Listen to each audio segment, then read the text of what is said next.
প্রতিবাদ মিছিল ও লিফলেট বিতরণ করেছে স্বেচ্ছাসেবক দল। চাঁপাইনবাবগঞ্জে নাচলে গণভোট এবং জুলাই সনদ নিয়ে দেশব্যাপী জামায়াত শিবির ও এনসিপির মিথ্যাচারের প্রতিবাদে প্রতিবাদ মিছিল ও লিফলেট বিতরণ করেছে নাচল উপজেলা ও পৌর কমিটির স্বেচ্ছাসেবক দল। এবার সংযুক্ত সরকারে বক্তব্য দেওয়ার জন্য অনুরোধ করছি নাচল উপজেলা। আজকে আমরা যে প্রতিবাদ জানার জন্য উপস্থিত হয়েছি। স্বেচ্ছাসেবক দলের নাচল উপজেলা শাখার আহ্বায়ক হামিদুর রহমান মুকুলের নেতৃত্বে নাচল পৌরসভা ডাকবাংলা হইতে প্রতিবাদ মিছিলটি শুরু করেন। নাচল পৌর এলাকায় প্রধান প্রধান সড়ক প্রদক্ষিণ শেষে আবার ডাকবাংলায় মিলিত হন। সাবধানে থাকবেন এই আমাদের আশা ব্যক্ত করে আমি আমার বক্তব্য শেষ করছি। আসসালামু আলাইকুম। বাংলাদেশ জিন্দাবাদ। শহীদ রাষ্ট্রপতি তোমাদের একটা সেকেন্ডের জন্য।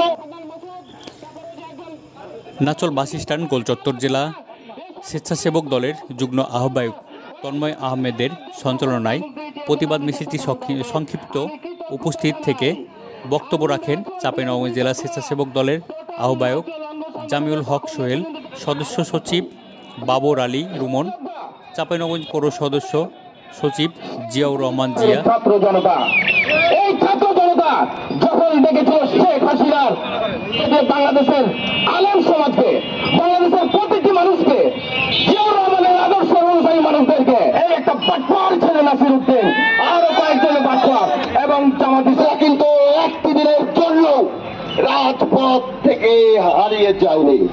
আজ আমাদের সেই সংসদ ভবনে যেখানে আমাদের জুলাই সনদ নিয়ে স্বাক্ষর হয়েছে আমরা পালন করবো। ভাইরা আমার, আপনারা জানেন যারা জুলাই সনদ কেনার করে